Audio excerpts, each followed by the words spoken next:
La France à l'heure du choix, les bureaux de vote ferment dans 30 secondes, la très grande majorité sont fermés depuis 19 h maintenant et nous allons connaître le nom de celui ou celle qui va succéder à François Hollande à l'Élysée. Les Français ont voté, les Français ont choisi leur 8e président ou présidente de la 5e République. Ce soir, sur BFM TV, nous sommes en mesure de vous dire que c'est Emmanuel Macron que les Français ont choisi à 65,9%. Emmanuel Macron, très largement plébiscité par ce vote des Français. Marine Le Pen, 34,1%. Des images de liesse, de joie qui viennent de l'esplanade du Louvre en direct. Vous le voyez, où Emmanuel Macron prendra la parole ce soir, ce qui est un moment historique, bien sûr, parce que c'est un candidat que personne ne connaissait il y a encore un an maintenant. Il était ministre de l'économie, il a démissionné en 2014. Il a créé son mouvement en août 2016. Mathieu Coache, vous êtes sur place pour BFM TV, au cœur de l'événement politique de la soirée, l'élection d'Emmanuel Macron. Oui, c'est un moment très fort que l'on vient de vivre ici sur l'esplanade du Louvre. Lorsque le nom d'Emmanuel Macron est apparu sur ces écrans géants, on a entendu une véritable explosion de joie avec ces drapeaux qui continuent de voler, des milliers de drapeaux français qui ont été distribués à l'entrée. Cette esplanade qui n'est pas tout à fait pleine, ce qui fait que les militants, les sympathisants continuent d'arriver pour certains en courant ici pour fêter la victoire de leur candidat, victoire qui semblait inespérée il y a encore quelques mois. Emmanuel Macron qui a mis beaucoup de temps à monter dans les sondages, à avoir une candidature qui est devenue de plus en plus sérieuse au fur et à mesure. Et ces militants, forcément aujourd'hui, ils ne cachent pas leur joie ici sur l'esplanade du Louvre pour une fête qui s'annonce longue avec d'abord un moment très attendu, ce sera la prise de parole d'Emmanuel Macron, premièrement à son quartier général et puis ensuite ici sur cette scène qui a été installée juste devant la pyramide du Louvre. Emmanuel Macron qui devrait donner un discours très solennel tout à l'heure, un moment de gravité, un moment personnel aussi, nous dit-on, dans son entourage. Emmanuel Macron qui s'exprimera rapidement, une dizaine de minutes seulement, et puis après la fête continuera puisqu'on attend des groupes, le groupe Magic System notamment, plusieurs chanteurs aussi et des DJ qui seront là tant que les Français, tant que les sympathisants d'En Marche auront envie de fêter cette victoire. Et Jérémy Brossard, lui, est en direct au cœur de la foule ce soir, massé, vous le voyez, sur la place de l'esplanade du Louvre. Jérémy. Oui, effectivement, une ambiance, une délivrance finalement pour les militants qui sont présents ici. Alors que vous l'entendez, il y a une Marseillaise qui est en train de résonner ici au pied de la pyramide du Louvre. Beaucoup de sourires, on s'appelle, beaucoup de gens visiblement très heureux avec des drapeaux français, des drapeaux européens. On a le sentiment que la soirée va être très longue ici pour tous les militants, les supporters, les électeurs d'Emmanuel Macron dans cette élection présidentielle. Mathieu Coache et Jérémy Brossard, donc au cœur de la liesse à l'esplanade du Louvre. Un mot, Bernard Sananès, quand même, sur cette estimation que vous nous avez donnée. Emmanuel Macron élu président selon l'estimation des labs de manière très tranchée, très nette, sans appel. 3 enseignements, si vous le voulez bien. Tout d'abord, si on totalise les abstentions, les bulletins blancs et nuls, plus d'un tiers des Français n'a pas voulu choisir. C'est aussi un enseignement qu'il faudra retenir ce soir. Deuxièmement, Marine Le Pen progresse de 13 points en pourcentage et elle progresse de plus de 3,5 millions de voix pour passer la barre des 10 millions de voix, 10 500 000. C'est évidemment le plus haut score jamais enregistré par le Front National en France à une élection. Mais elle n'a pas réussi à dépasser un vote de protestation et à apparaître comme un vote de solution. Enfin, Emmanuel Macron réalise un score sans appel. S'il n'a pas bénéficié, comme Jacques Chirac, d'un front républicain, les derniers jours de campagne, notamment après le débat, lui ont permis de dépasser très nettement le score symbolique des 60% et de se rapprocher très fortement, 65,9%, de la barre des 2/3 des exprimés. Et nous allons retourner du côté de l'esplanade du Louvre, image en direct, et cette fois-ci retrouver Thomas Soulier qui se trouve justement avec les sympathisants, avec les militants d'En Marche. Thomas. Oui, 2 militants, ils s'appellent Robin et Élise, ont voté pour la toute première fois pour cette élection présidentielle. Bonsoir. Bonsoir. Qu'est-ce que vous ressentez? Une joie immense ce soir, parce que là aussi, c'est vraiment tout ce qu'on attendait. On est content pour Emmanuel Macron, on est content pour la France, et c'est la plus belle chose. Les Français sont allés voter, ils ont fait ce qu'ils avaient à faire. Et merci beaucoup à la France qui est le plus beau pays du monde. Voilà. Vous avez entendu crier que Macron président à 20h pile. Ouais. Qu'est-ce que vous ressentez, vous, Elie? Bah moi je suis super excité, mais bon je devrais pas, j'ai juste voté Fillon et je voulais avoir Hamon pour président, mais bon.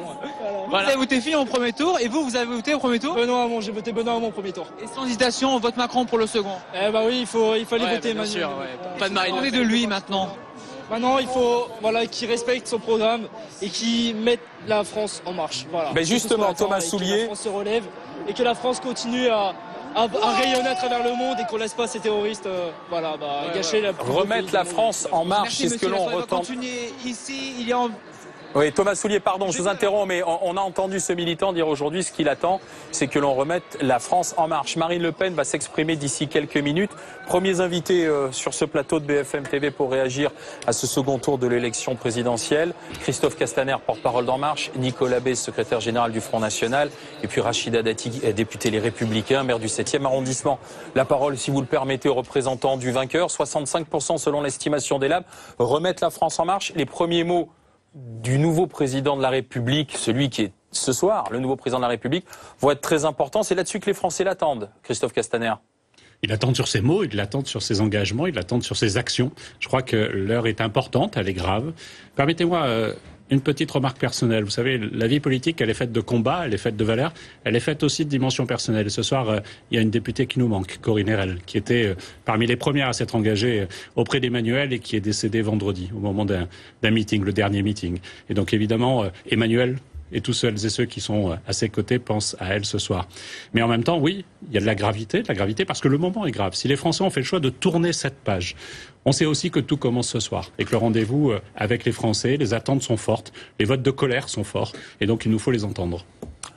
Nicolas Bay, ce soir votre candidate Marine Le Pen a perdu, mais le Front National n'a jamais eu un nombre de voix aussi important. C'est là-dessus que vous comptez capitaliser dans les semaines qui viennent en attendant les législatives? Oui, d'abord il faut souligner la victoire incontestable d'Emmanuel Macron. Les Français ont, par choix ou peut-être aussi par défaut, en tout cas, l'ont désigné, l'ont choisi comme président de la République. Nous acceptons bien sûr le verdict des urnes. Pour le reste, nous voyons que Marine Le Pen connaît une progression absolument spectaculaire, plus de 3 300 000 électeurs supplémentaires, semble-t-il, entre les deux tours. C'est un niveau, plus de 10 millions d'électeurs au total, un niveau jamais atteint par notre mouvement de l'histoire de la Ve République. Donc c'est évidemment une bonne cause de réjouissance. Et pour le reste, eh bien, on voit bien aujourd'hui qu'en raison du ralliement immédiat au soir du premier tour des représentants des Républicains à Emmanuel Macron, eh bien, c'est évidemment Marine Le Pen et son mouvement, mais aussi nos partenaires. Je pense à Debout la France de Nicolas Dupont-Aignan, qui aujourd'hui représentent, sont en capacité d'être l'opposition que les Français attendent aussi. Ce sera le débat des élections législatives, ouais. Mais il est évident que voilà, il y a le choix de la continuité qui a été fait ce soir avec Emmanuel Macron. Il va évidemment déplaire, décevoir beaucoup de Français, et donc ça nécessite une opposition solide que nous sommes aujourd'hui peut-être les plus à même et peut-être même les seuls à pouvoir incarner. 65-35, bonsoir Rachida Dati. Bonsoir. Ce soir, c'est En Marche et le Front National qui donnent le tempo de la vie politique dont les Républicains semblent complètement exclus. Peut-être que les personnalités sont exclues, mais et pour cause. Si on est arrivé à cette déroute, les militants, les électeurs, les adhérents aux Républicains, ils existent, et ils existent bien dans notre pays, puisque cette élection devait être pour notre parti politique et notre force politique imperdable. Moi, je souhaitais d'abord féliciter Emmanuel Macron pour cette victoire, une victoire nette, et puis aussi pour l'exploit. Il faut quand même reconnaître que quelqu'un qui personne ne connaissait il y a 3 ans, très jeune, a pu, avec autant de détermination, devenir président de la République. Ça, c'est un avertissement aussi très fort pour les Républicains, ses dirigeants, mais aussi pour les socialistes, pour ceux qui le dirigent. Parce qu'on ne peut plus faire la politique comme avant, avec les mêmes qui, sans doute, certains n'ont pas tenu leurs engagements, sans doute aussi sont restés peut-être trop longtemps. Et donc, c'est aussi un avertissement pour ces deux grandes forces politiques majeures de la France. Mais le combat n'est pas fini, tout recommence aujourd'hui. C'est une nouvelle campagne qui commence. Et d'ailleurs, à l'instant, Bernard Cazeneuve, Premier ministre, dit que la gauche du gouvernement doit apporter sa contribution En Marche et à la victoire d'Emmanuel Macron. Christophe Castaner, réaction? À notre sens, elle est la bienvenue, tout comme une partie des Républicains aujourd'hui. Ce qui compte, c'est de rassembler les progressistes, celles et ceux qui veulent vraiment changer en profondeur ce pays. Rachida Dati l'a dit, c'est un échec sur un vieux système. Aujourd'hui, l'enjeu, et c'était tout le parti et le pari fantastique qu'a pris Emmanuel Macron, c'est celui du dépassement d'un vieux système, des vieux partis politiques. Mais maintenant, il nous faut reconstituer une force progressiste en France. Et elle peut venir des Républicains, des centristes, mais aussi d'une partie du Parti socialiste. Toutes les bonnes volontés sont les bienvenues, c'est ça? À condition qu'ils se sentent engagés par le contrat qu'Emmanuel Macron signe ce soir avec les Français. C'est important dans la mesure où il y a certaines personnalités du Parti socialiste qui ne souhaitaient pas retirer leur étiquette du Parti socialiste. Est-ce que vous demandez qu'ils retirent leur étiquette ou qu'au contraire, ils puissent la conserver, comme d'ailleurs vous l'avez fait, vous ne l'avez pas retirée vous-même, vous êtes député socialiste. Moi j'ai fait le choix de la me retirer complètement du Parti socialiste parce que le parrainage d'Emmanuel Macron était interdit par Jean-Christophe Cambadélis et donc j'ai fait le choix de m'affranchir de cela et de me libérer de ce poids qui a été pour moi cette injonction portée par Cambadélis. Mais du coup, vous autorisez ceux qui gardent leur identité, leur étiquette Parti socialiste à rejoindre ce qui pourra être la majorité présidentielle pour la campagne ? À condition qu'ils s'engagent fermement sur cette ambition, cette République en marche que nous voulons construire autour d'Emmanuel Macron. Donc s'il s'engage sur le projet présidentiel, s'il s'engage à siéger dans la majorité présidentielle et dans le groupe présidentiel, nous ne cherchons pas une étiquette d'origine, mais plutôt un engagement sur des valeurs, sur du fond et sur la volonté de réformer ce pays qui en a besoin. C'est pour ça qu'il nous faut dépasser les vieux systèmes et les partis politiques. 65,9 pour Emmanuel Macron, 34,1 pour Marine Le Pen, Front National. Bernard Sananès, commentaire quand même sur ce que cela veut dire en voix aussi en millions d'électeurs. Eh bien, en voix, ça veut dire qu'Emmanuel Macron aurait rassemblé un peu plus de 20 millions d'électeurs. Les chiffres vont s'affiner. Et Marine Le Pen, 10 millions et demi. Elle aurait progressé de plus de 3 millions. C'est un score, 3 millions de voix, 3 millions et demi. C'est un score extrêmement important, évidemment, mais décevant. Marine Le Pen est en train de prendre la parole. Priorité au direct. On écoute la candidate battue ce soir, mais qui va sûrement se projeter déjà dans la prochaine campagne électorale. C'est au Chalet du Lac, Bois de Vincennes, en direct que ça se passe, auprès de ses sympathisants. Compatriotes de métropole, d'outre-mer et de l'étranger.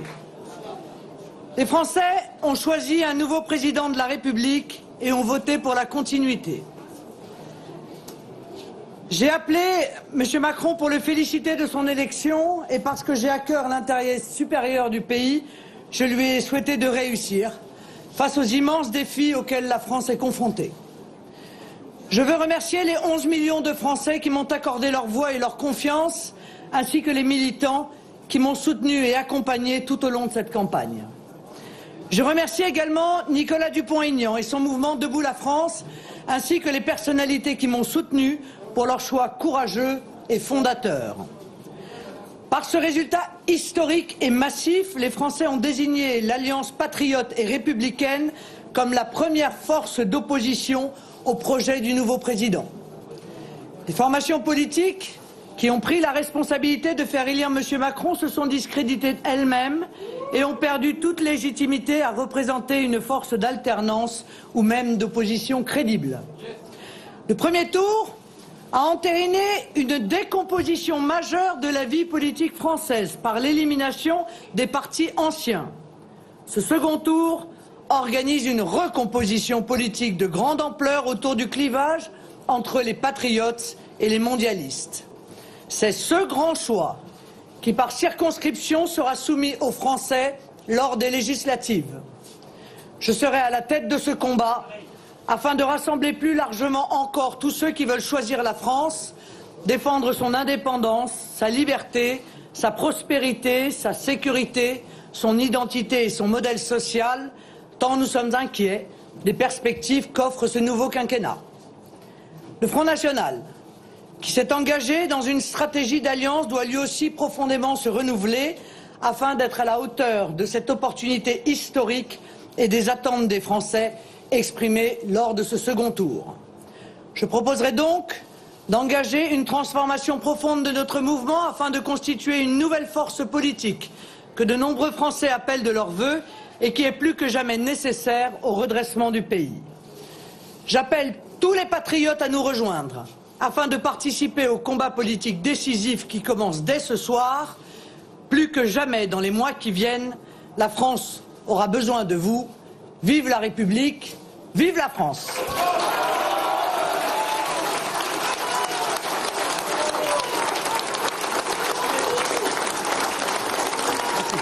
Marine Le Pen, donc quelques mots à l'instant, c'était annoncé, hein. Elle prendrait la parole très rapidement, la candidate battue ce soir, mais je vais y aller d'une expression un peu facile, Thierry Arnaud, battue mais pas abattue, Marine Le Pen, parce qu'elle a dit ce soir est très important pour les semaines politiques à venir. Oui, bien sûr, on s'attendait, Alain, à ce que cette campagne des élections législatives démarre dès le résultat de la présidentielle annoncée. On constate naturellement que c'est le cas. Ça fait partie de ces choses très nombreuses, inédites dans cette campagne présidentielle. On avait l'habitude de voir un vainqueur d'un côté et de l'autre un vaincu qui annonçait son retrait de la vie politique. Là, c'est pas le cas naturellement. Comme prévu, Marine Le Pen sera à la tête, dit-elle, du combat des patriotes contre les mondialistes. Et l'information de la soirée, c'est qu'elle annonce la constitution d'une nouvelle force politique pour mener la campagne des législatives. On peut s'attendre donc à, par exemple, un changement de nom, la disparition du Front National, une rupture plus assumée, plus claire peut-être avec l'héritage de Jean-Marie Le Pen pour se débarrasser définitivement de ce poids, si l'on peut dire. Et c'est l'affirmation d'une volonté de continuer à se battre et de revendiquer le statut de première opposante. On peut dire, si vous voulez, de Marine Le Pen qu'elle subit une défaite qui est lourde, évidemment, que le plafond de verre est toujours là, que le fait de faire barrage au Front National reste un puissant moteur pour les Français, mais qu'à côté de ça, elle peut se prévaloir de plusieurs réussites ce soir. D'abord, le nombre de votes et le pourcentage, qui sont quasiment doublés par rapport à ce que réalise son père en 2002. Ensuite, ce statut de première opposante à Emmanuel Macron qu'elle revendique, elle l'a en quelque sorte installé, puisque c'est elle qui était qualifiée au deuxième tour de la présidentielle et qui a mené le combat. Et ça, naturellement, c'est très important. Et puis, elle a aussi, à l'occasion de cette campagne présidentielle, Alain, fait sauter un tabou. Elle a, pour la première fois, sorti le Front National de son isolement avec l'alliance avec Nicolas Dupont-Aignan. Donc, la question qui lui est posée ce soir, c'est elle dispose d'un capital politique sans précédent pour le Front National. Comment faire prospérer ce capital politique dans cette campagne des législatives? Eh bien, autant poser directement la question à Nicolas Bay, qui est secrétaire général du Front National. Qu'est-ce qui se dessine dans les heures et les jours à venir, alors, Nicolas Bay? Eh bien, Marine Le Pen l'a dit, elle va lancer la bataille des législatives en étant évidemment avec un statut nouveau, une dimension nouvelle de sa candidature et de ses soutiens, en situation d'être le chef de l'opposition pour les 5 années à venir. Et c'est évidemment un rôle absolument essentiel. Oui, elle l'a dit, le changement de dimension électorale va se traduire aussi par des changements dans notre organisation pour être toujours plus efficace dans le rassemblement. Donc un nouveau nom probablement. Écoutez ça,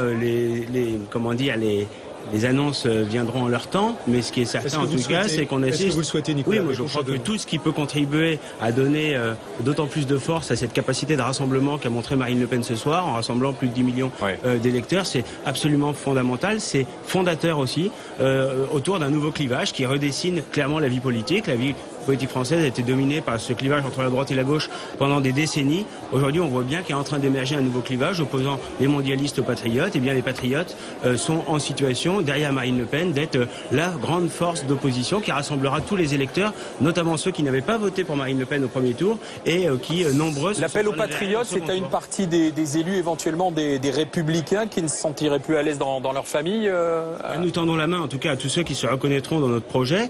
Et surtout, on voit bien qu'il y a énormément d'électeurs, notamment ceux qui avaient voté pour François Fillon au premier tour, qui se sont portés sur Marine Le Pen au second tour. Donc ça montre, c'est une responsabilité nouvelle qui est la nôtre, justement, de rassembler tous ceux qui veulent d'assement national et veulent une opposition solide face à un Emmanuel Macron dont les projets politiques sont quand même inquiétants pour. C'est ce qu'elle a dit. Elle a dit ce sont des perspectives qui nous inquiètent. Et est-ce que ça vous inquiète ce qui se passe au Front National, ce changement du FN à venir? Dire très clairement les choses. Quand je dis ça vous inquiète, c'est pour les républicains, et la cohésion de votre famille.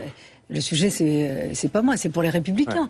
Moi, bien sûr qu'on peut dire les Républicains, puis on a des valeurs, on a un projet, on a une équipe. Non, ce qui va être important, c'est que moi, j'aimerais bien qu'au niveau des dirigeants des Républicains, on puisse entendre beaucoup plus les militants et les électeurs. Nous, notre problème, ça a été beaucoup plus ceux qui ont dirigé les Républicains plutôt que nos électeurs. La preuve, c'est que nos électeurs étaient pas très contents de l'affiche du deuxième tour, faut se dire la vérité. D'ailleurs, regardez, il y avait un sondage avant le deuxième tour, juste après le premier tour, où les Français pas loin de la majorité, n'étaient pas satisfaits de cette affiche. Donc il y a bien quand même une grande insatisfaction dans le pays. Puis moi, quand je vois qu'effectivement on a plus de 4 millions de bulletins blancs ou nuls, plus les 10 millions du Front National, on est sur 20 millions pour Emmanuel Macron.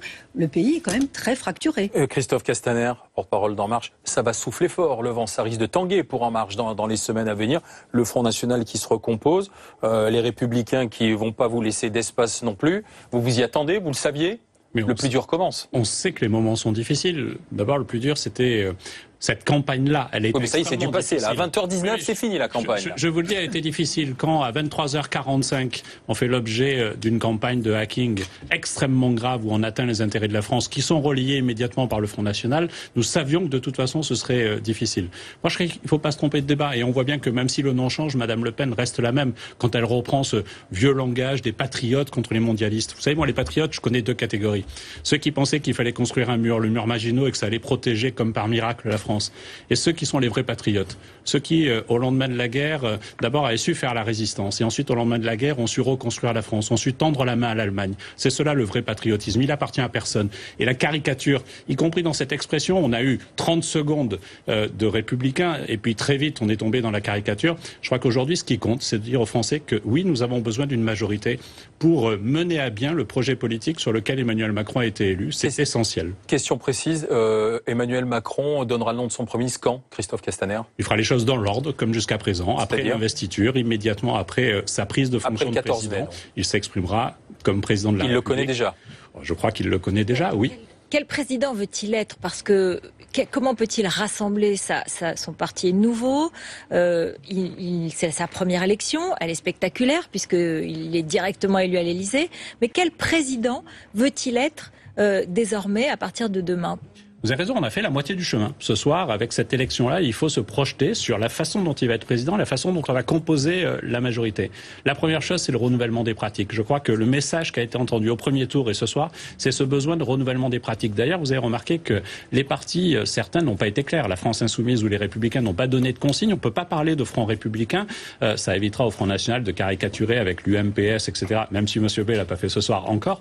Mais très clairement, on voit cette volonté des Français de faire un choix entre les Républicains et ceux qui sont les ennemis des valeurs de la République. Et il faut qu'Emmanuel Macron incarne cette moralisation-là, ce renouvellement, ce changement d'usage et donc aussi ces changements de visage. À l'instant, François Hollande a remercié et a félicité Emmanuel Macron pour son élection. On va filer tout de suite en plein cœur de la soirée électorale d'Emmanuel Macron, retrouver Jérémy Brossard pour BFM TV. Jérémy qui est avec des militants d'En Marche. Jérémy. Oui, effectivement, explosion de joie tout à l'heure, évidemment, à 20h à l'annonce des résultats. Là, c'est un peu retombé, évidemment. On suit la soirée électorale. On a surtout très envie que cette soirée commence avec beaucoup de musique annoncée ce soir, des groupes et des DJ. On signalera également que l'intervention, le discours de Marine Le Pen n'a pas été retransmis ici. La soirée électorale était suivie et au moment où Marine Le Pen a pris la parole depuis le bois de Vincennes, les images ici sur les écrans géants sont revenues pour filmer ici l'esplanade et les supporters d'Emmanuel Macron. J'ai à côté de moi Iris. Bonsoir, vous avez voté pour la première fois dans cette élection présidentielle. Qu'est-ce que vous ressentez ce soir ?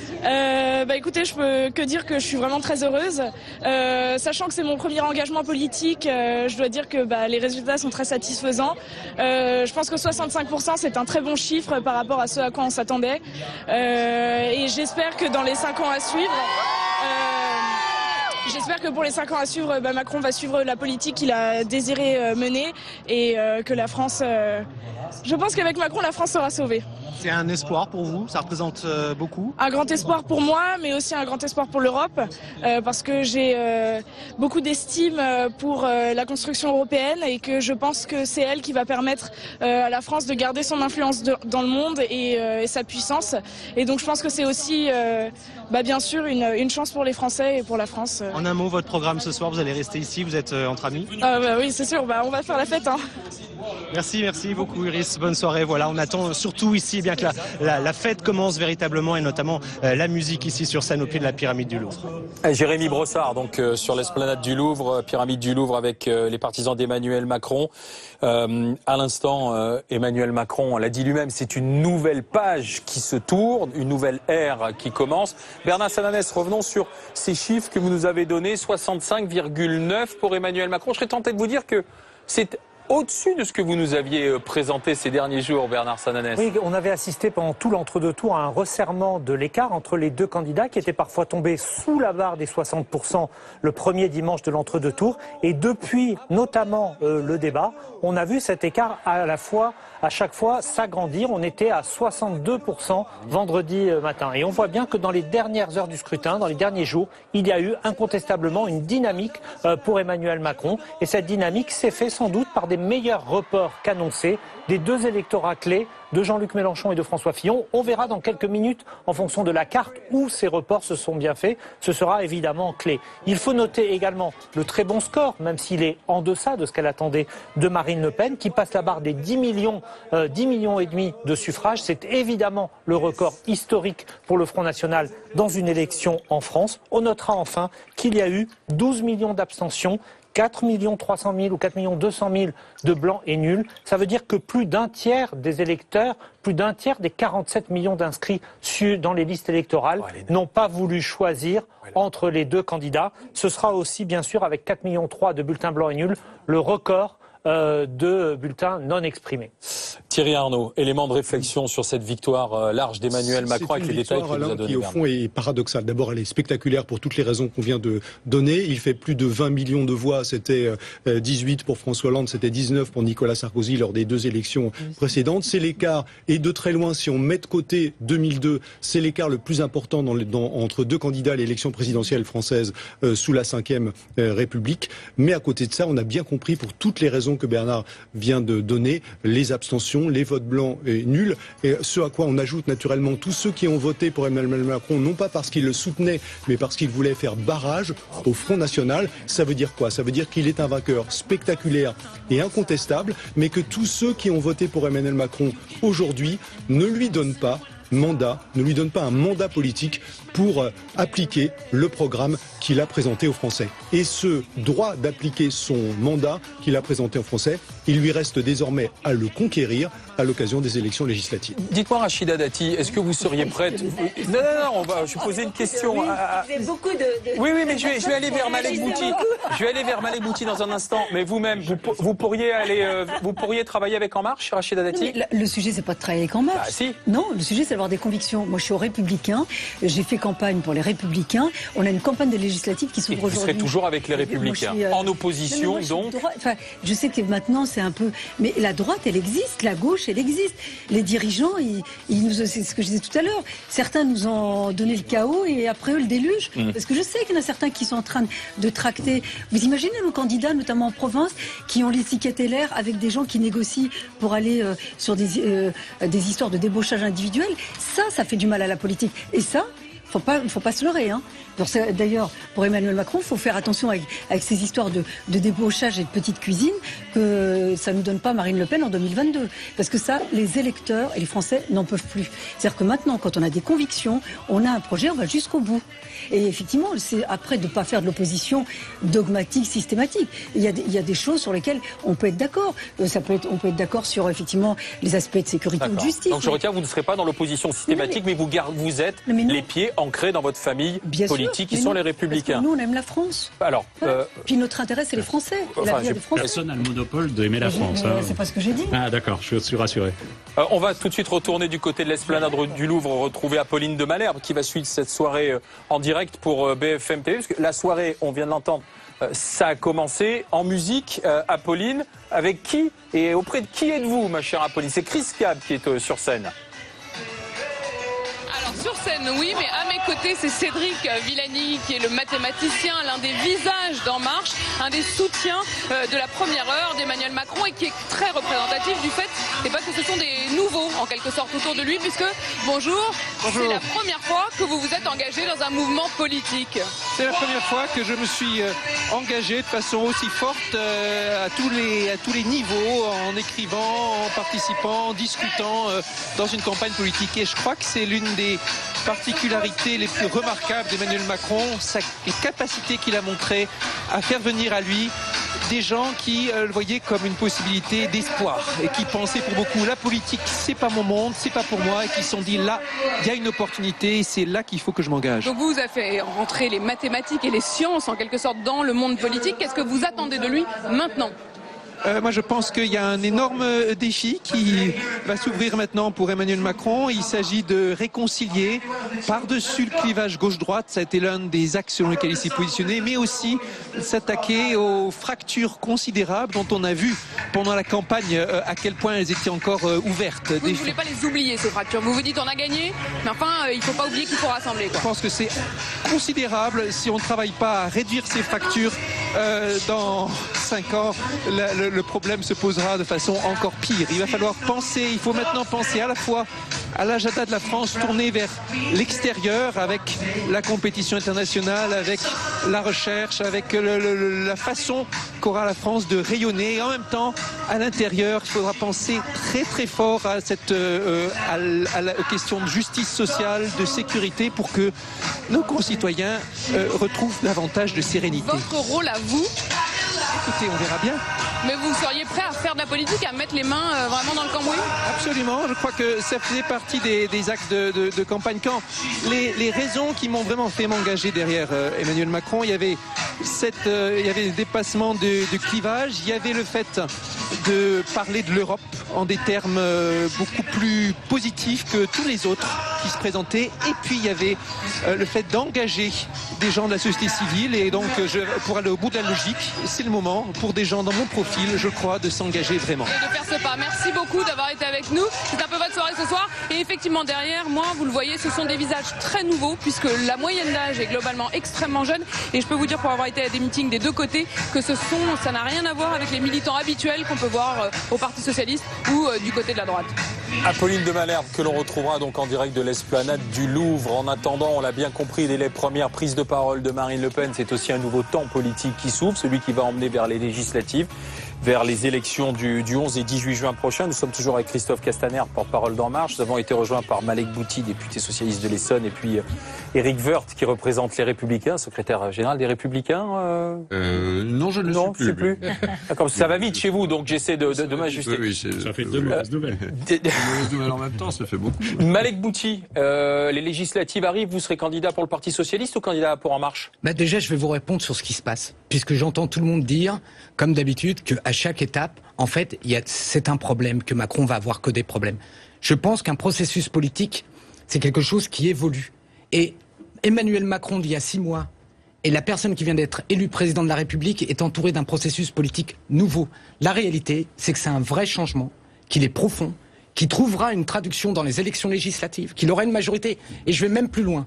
Je prends le pari ici, dans ce studio, qu'il va réussir ses pas en tant que président, que son gouvernement va réussir et que la France va changer.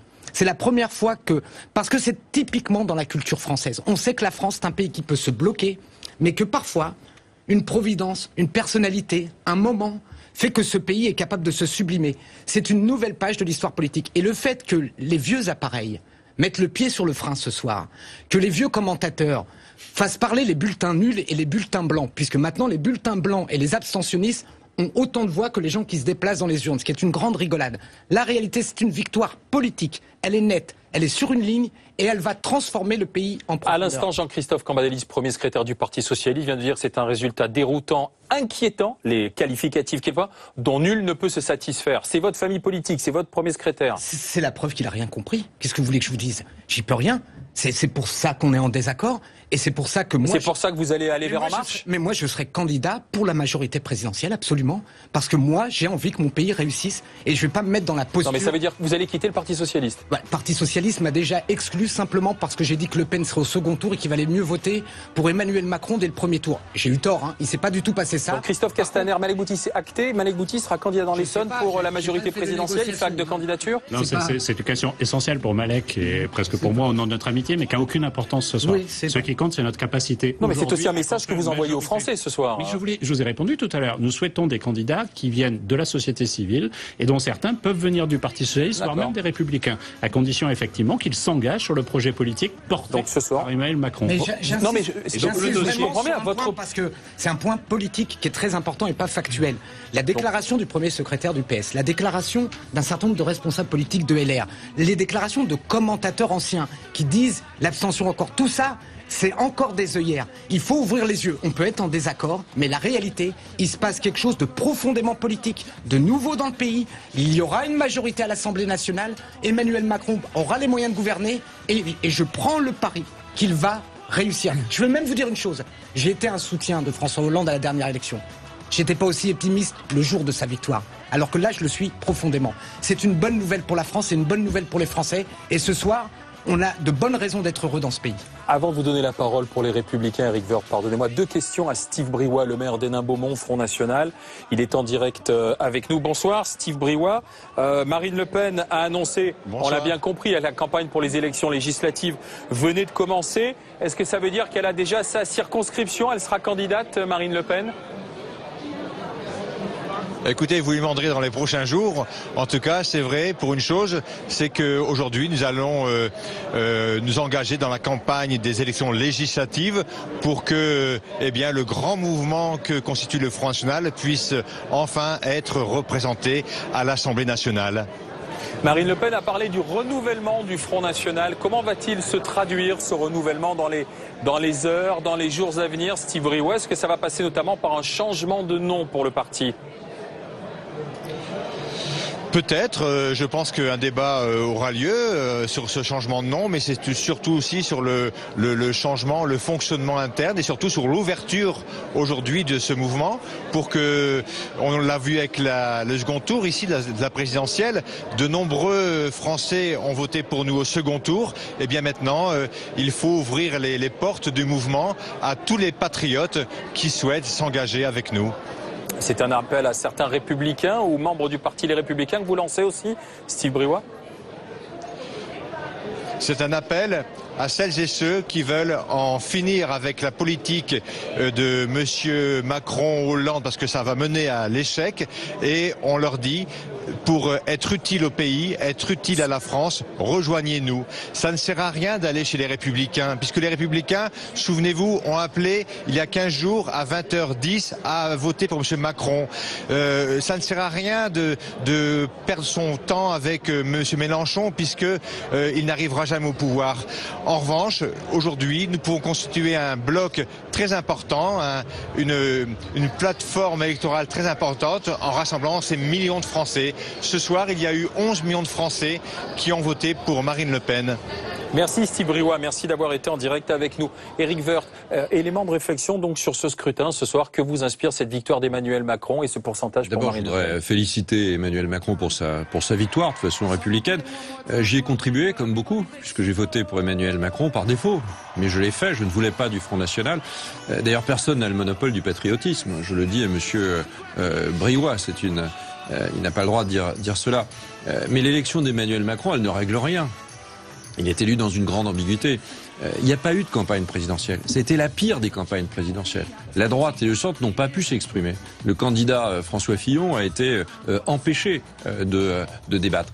Et le débat politique, il commence aujourd'hui. Il commence maintenant. Il commence parce que les législatives commencent ce soir. Et nous verrons bien. si on poursuit dans l'ambiguïté ou si on va vers la clarté.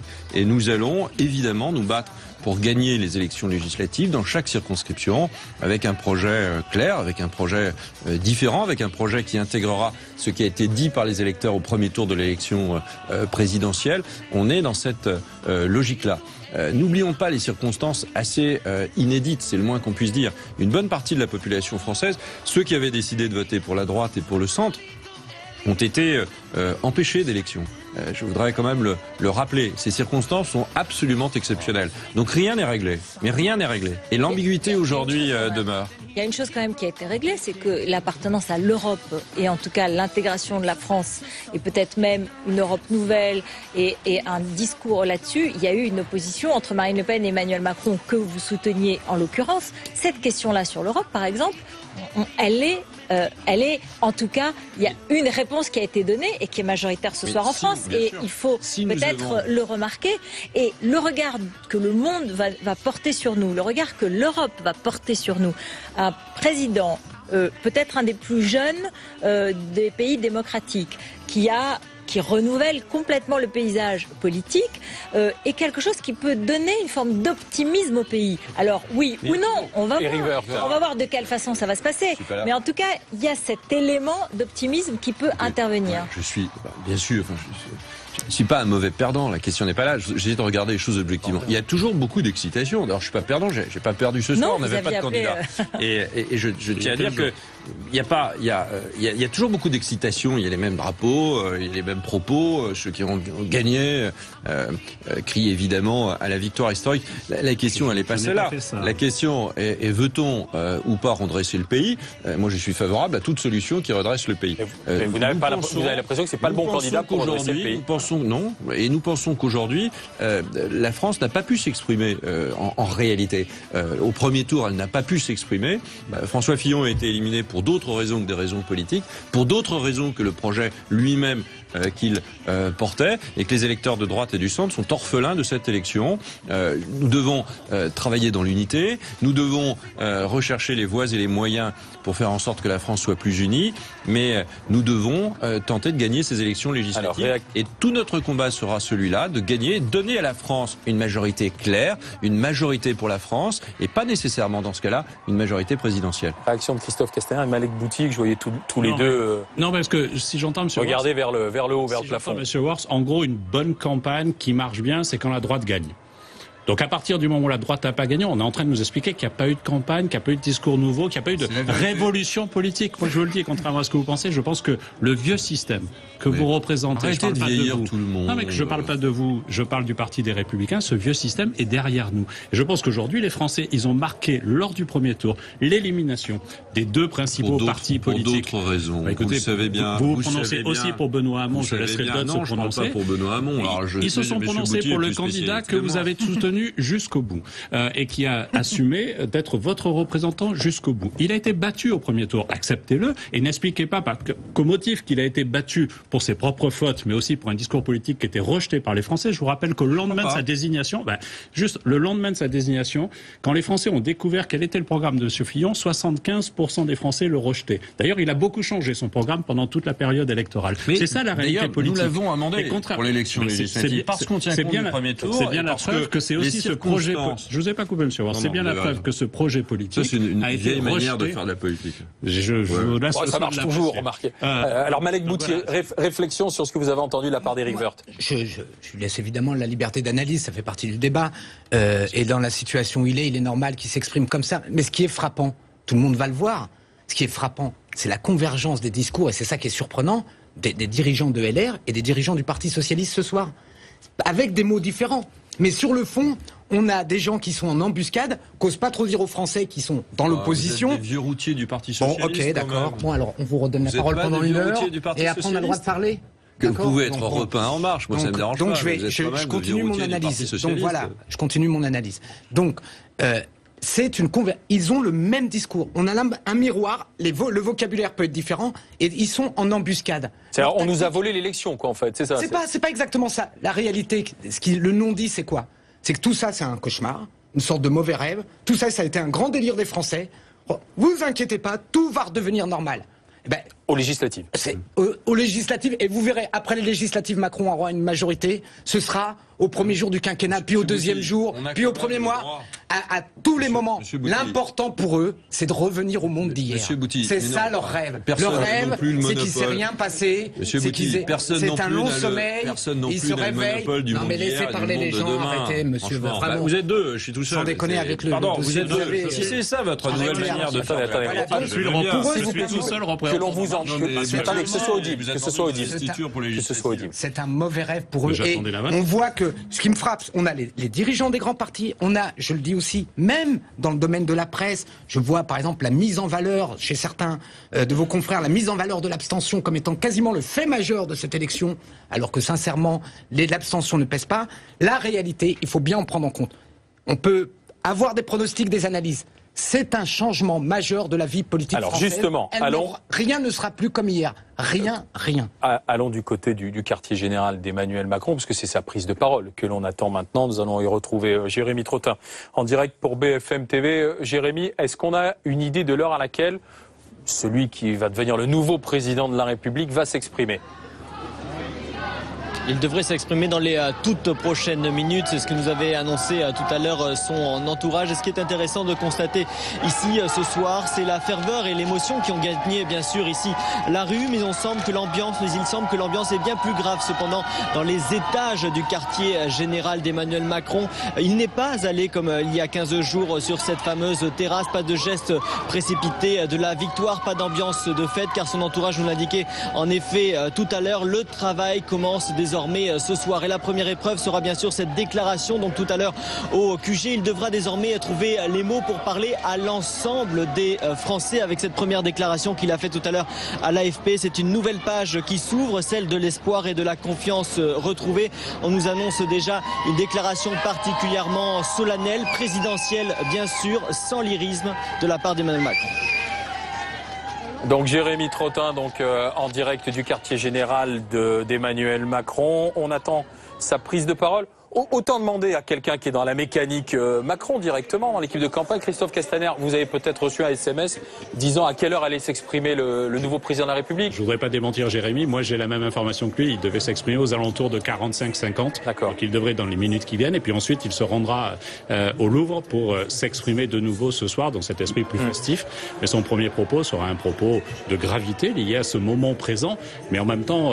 ne nous trompons pas de débat. D'accord. C'est le choix des Français d'une nouvelle génération politique, d'une nouvelle façon de faire de la politique. Et Apolline de Malherbe évoquait les gens qui étaient présents là. Cédric Villani, le mathématicien. Oui, mais tout le public surtout, ces femmes et ces hommes, ces 270 000 personnes qui ont rejoint En Marche. Je peux vous dire avec un peu d'expérience qu'on a vu des gens qui se réintéressaient à la politique. Emmanuel Macron, il a donné goût à la politique. Et ça, c'est aussi une belle nouvelle. Et Emmanuel Macron sera aux côtés du président de la République demain pour les cérémonies du 8 mai. Ça vient d'être confirmé il y a quelques instants par l'Élysée. Analyse du scrutin, Laurent Neumann.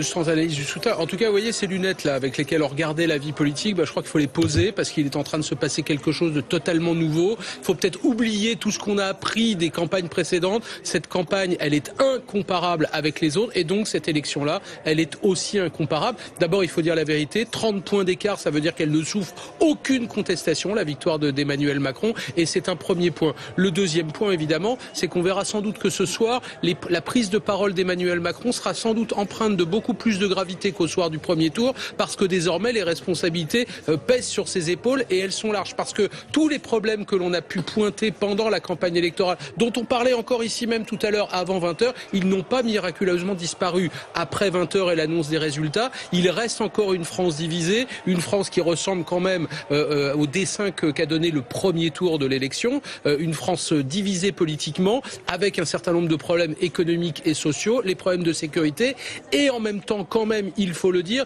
une Marine Le Pen qui a largement perdu, mais qui a quand même réussi l'exploit de réunir 11 millions de voix, peut-être un peu plus, c'est-à-dire, pour qu'on ait ça à l'esprit, 2 fois plus que son père il y a 15 ans. Voilà, au deuxième tour de 2002, c'était 5,5 millions de voix. Là, on est sans doute à plus de 11 millions. Et tout ça, ça fait partie des enseignements de ce premier tour. Il faut prendre ce deuxième tour, il faut le prendre dans son entièreté. C'est une nouvelle page qui s'ouvre, mais les problèmes qui préexistaient avant existent toujours au lendemain de l'élection. Bernard Sananès. Puis de ce que vient de dire Laurent, si Marine Le Pen a progressé de plus de 3 millions de suffrages entre les deux tours, Emmanuel Macron a progressé de plus de 12 millions. C'est important parce qu'il a réussi à faire que ce second tour, qu'on l'on présentait un peu comme un vote par défaut, se traduise quand même par un élan. Il totaliserait ce soir plus de 20 millions des suffrages exprimés. Et puis je voudrais compléter pour dire que les reports sont bien meilleurs qu'attendus de la part des électorats de François Fillon et de Jean-Luc Mélenchon sur Emmanuel Macron. Et c'est cela sur lequel j'aurais voulu insister, c'est que vous vous souvenez qu'on a passé les 3 derniers mois et notamment les 2 dernières semaines sur des sondages à 60-40. Or, il y a eu quand même 65,9 selon l'estimation de Bernard Sananès, c'est-à-dire quand même un saut très important malgré tout, presque 6 points par rapport au dernier sondage, même si le dernier était à 62. Donc il s'est passé quelque chose dans ces tout derniers jours, dans lesquels l'abstention a dégelé, même si elle reste élevée, et notamment de la part des électeurs de François Fillon et de Jean-Luc Mélenchon, qui se sont mobilisés finalement pour refuser le Front National, clairement. Donc il s'est passé effectivement quelque chose, et on peut considérer qu'au débat, Emmanuel Macron a transformé partiellement au moins le vote par défaut en un vote d'adhésion, en tout cas partiellement, parce qu'il faut quand même regarder effectivement l'abstention et les votes blancs et nuls qui sont aussi un message des Français à leurs dirigeants. Mais ce qui est intéressant, c'est que malgré tout la question demeure. Ces reports de Jean-Luc Mélenchon, ces reports de François Fillon, est-ce qu'ils retournent à la maison aux législatives ou pas? Est-ce qu'il reste chez En Marche avec Emmanuel Macron, oui ou non? Au niveau du Parti Socialiste, on peut considérer que la plus grande partie des électeurs socialistes s'est reportée sur Emmanuel Macron. Mais il reste une partie des électeurs de François Fillon ou de Jean-Luc Mélenchon qui se sont abstenus, et même ceux qui se sont reportés, est-ce qu'aux législatives, ils ne retournent pas dans leur maison d'origine? Cela reste malgré votre enthousiasme, et c'est normal, vous avez gagné ce soir, enfin en tout cas. Mais ça reste une question pour nos observateurs de savoir si cette transformation de la présidentielle avec un personnage nouveau, le plus jeune président français de la Ve République, un des plus jeunes dirigeants aujourd'hui dans le monde, il faut le dire, c'est important, c'est aussi une image que la France donne au reste du monde et à l'Europe. Est-ce que cela va susciter un souffle? Est-ce que cela va créer une vague, un souffle? Ou au contraire, est-ce qu'on va retourner au monde d'avant en quelque sorte? Alors, premier élément de réponse, Christophe Castaner à ce que dit Ruth, et ensuite Malek Bouti. Ce qu'on peut noter, c'est que les vieux partis et leurs instructions molles n'ont pas été suivies, parce que oui, il y a une mobilisation dans les électeurs du Front de gauche qui ont refusé les injonctions non combinatoire de Jean-Luc Mélenchon, et puis aussi chez les Républicains où certains se sont exprimés, François Fillon, alors que l'appareil lui-même avait donné une position qui n'était pas claire et qui du coup n'a pas été suivie. Donc est-ce que derrière il y a 66% de gens qui dès ce soir seront fidèles à Emmanuel Macron? Non. Il faut assumer qu'il y a effectivement des femmes et des hommes qui viennent d'horizons différents, qui ont fait barrage au Front National parce qu'ils pensaient que c'était nécessaire. Mais je crois que maintenant, il y a une logique. Est-ce qu'on veut rentrer dans un cadre de cohabitation? Est-ce qu'on veut faire rentrer le Front National massivement à l'Assemblée nationale? Est-ce qu'on veut donner une majorité pour que Emmanuel Macron puisse mener cette nouvelle politique? Moi, j'ai confiance dans les Français et dans leur cohérence. Alors, Malek Bouti, puis ensuite on file du côté de l'esplanade du Louvre. Si on l'a bien ressenti, le tournant, c'est le débat. À 2 titres. D'abord, parce que une grande partie des Français se sont dit, mais en fait, ça n'a pas changé. Et la conclusion, c'est que Marine Le Pen ne pourra pas changer que le nom de son parti. Soit elle rompt avec l'extrême droite, soit elle ne sera jamais élue. Le Front républicain fonctionne dans notre pays. C'est une bonne nouvelle. La deuxième chose, les processus d'adhésion d'électeurs. La question que vous posez, mais ils sont irrémédiables. Les ruptures sont profondes. Et ces ruptures, elles vont mettre un mouvement. Alors, ce sera peut-être pas 100%, mais c'est un mouvement qui est en cours. Pourquoi? Parce que c'est pas que des circonstances qui expliquent l'élection d'Emmanuel Macron. Il a des circonstances pour lui, bien sûr, mais on savait qu'il y avait un problème profond. Et quelque part, les électeurs ont fait le boulot des appareils en 15 jours. Ils ont fait ce que les appareils politiques, en 20 ans, n'ont pas voulu faire. Se moderniser, se renouveler, voir les choses autrement. Et c'est donc un challenge. Et il y a ceux qui vont rester bloqués, comme ils le sont, à dire non, rien n'a changé, et ceux qui vont comprendre que les choses sont en train de changer. Alors, permettez que l'on retourne... Ils l'ont fait en 6 ou 8 mois de campagne. Avant de donner la parole à Christian Jacob, qui représente les Républicains, on va refaire un détour par l'esplanade du Louvre ce soir, où les partisans d'Emmanuel Macron fête la victoire. Et c'est Jérémy Trottin qui est sur place pour BFM TV avec ses représentants de la, comme on dit, la société civile qui avait rapidement aussi rejoint le mouvement En Marche, Jérémy. Catherine Laborde qui est à mes côtés. Bonjour. Bonjour. Qu'est-ce que vous ressentez ce soir, Catherine Laborde? Eh bien, je ressens que le bonheur est total. J'ai pleuré de joie. Je ne me souviens pas avoir déjà pleuré de joie dans ma vie. Et puis, décidément, la haine n'est pas passée, la haine ne passera pas. Et c'est un grand bonheur. Et je suis tellement heureuse de pouvoir le vivre aujourd'hui. Je crois que c'est une marque dans l'histoire de France. Est-ce que le plus dur est à venir maintenant pour Emmanuel Macron, pour gouverner, pour trouver une majorité? Ça ne va pas être simple pour lui maintenant. Ça sera sûrement pas simple, mais Dieu soit loué, ce n'est pas moi qui m'en charge. Mais bon, cet homme a une intelligence, une finesse, une intuition, et puis la tête extrêmement bien la tête très très bien faite, quoi. Et c'est de ça qu'on a besoin. Et qu'il nous entraîne et qu'il nous emmène avec lui loin de ces discours haineux et terribles, quoi. Et c'est ça qui a gagné aujourd'hui. Merci Catherine Laborde d'avoir été notre invitée. La soirée continue ici, place du Carrousel du Louvre, où il va y avoir 2 DJ. Il y aura aussi le groupe Magic System et une prise de parole d'Emmanuel Macron dans une grosse heure environ, Alain. Donc c'était Thomas Soulier qui était en direct de l'esplanade du Louvre avec Catherine Laborde. Christian Jacob, bonsoir. Vous représentez les Républicains. Réaction à cette élection d'Emmanuel Macron, première sur ce score notamment. D'abord, félicitations républicaines au nouveau président de la République. Après, sur le reste, j'écoutais le débat. La mère des batailles va commencer, c'est l'élection législative. Le talent qui était celui d'Emmanuel Macron et qu'il faut reconnaître, c'est la capacité effectivement à ratisser très large, à contribuer aussi à maintenir le flou. Quand on a parlé d'Alain Madelin à Robert Hue, on est dans le flou artistique. Maintenant, il va falloir sortir du bois. Or, le seul élément concret aujourd'hui que nous avons sur le projet d'Emmanuel Macron, en gros, c'est 1,7% de CSG, c'est 20 milliards d'impôts en plus, et ça, les indépendants, les salariés, les artisans, les commerçants, les agriculteurs... Où vous avez inventé ces 20 milliards, monsieur Jacob? Donnez-moi un exemple. Entre 17 et 20 milliards d'euros. Non, il n'y a aucune mesure d'augmentation fiscale. La CSG, vous ne l'augmentez pas. Vous parlez d'impôts. Oui, mais comme on baisse les charges... Comment on baisse les charges en parallèle, vous le savez, c'est une augmentation du pouvoir d'achat des Français. Comment vous appelez une augmentation de 1,6 point de CSG? Ça s'appelle comment chez vous? Quand vous baissez les charges... Vous augmentez, vous êtes le candidat de l'impôt, c'est pas grave. Arrêtez.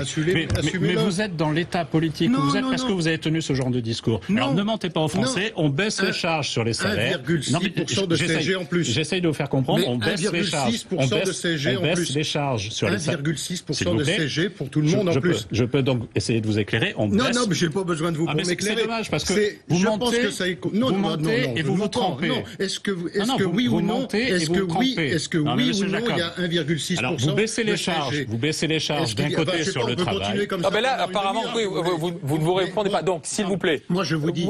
Parlons des Républicains. Parlons des Républicains aussi. Parce que vous dites c'est la merde. N'importe quoi. Non, mais parce que Christian Jacob dit que oui, mais alors attendez, je voudrais que vous nous avez habitués, monsieur Jacob. Oui, alors.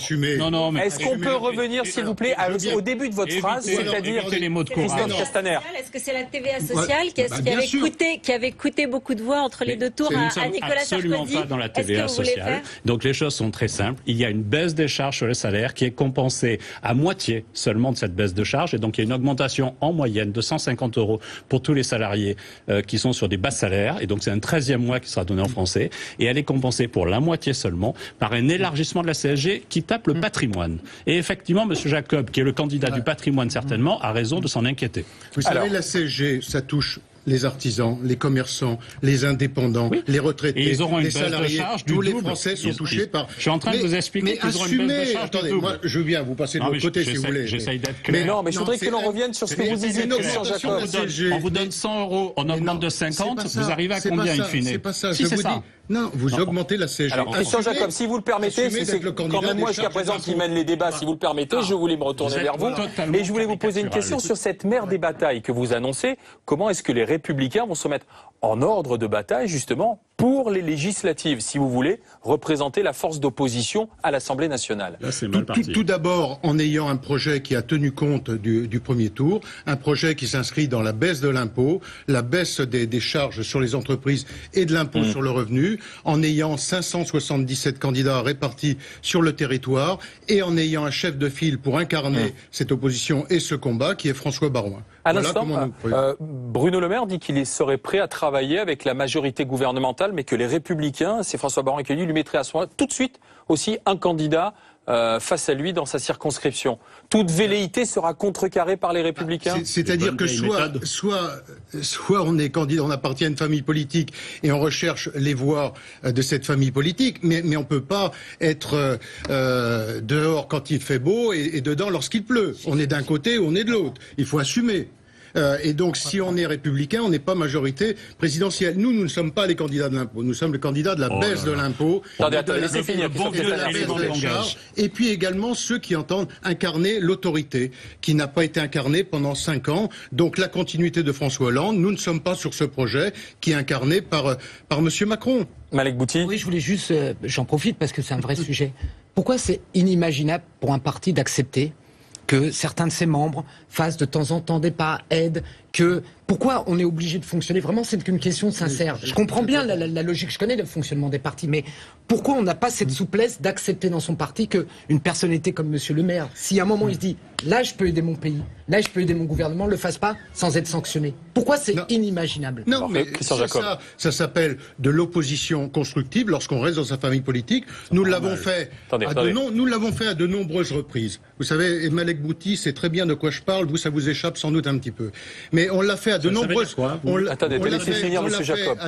reprises, notamment sur les textes sur le terrorisme. À chaque fois, nous avons été au rendez-vous. Lorsqu'il s'agit de textes sur la sécurité, ça n'allait de notre point de vue pas suffisamment loin, mais nous avons voté à chaque fois ces textes. Donc nous savons aussi être dans l'opposition et savoir accompagner lorsqu'il y a intérêt à accompagner, effectivement, l'intérêt général impose que l'on accompagne un texte. Mais de là à vouloir jouer sur tous les fronts, ça n'est pas ça. C'est-à-dire, on a aujourd'hui un projet, encore une fois, un projet politique, qui tient compte de ce qui s'est passé au premier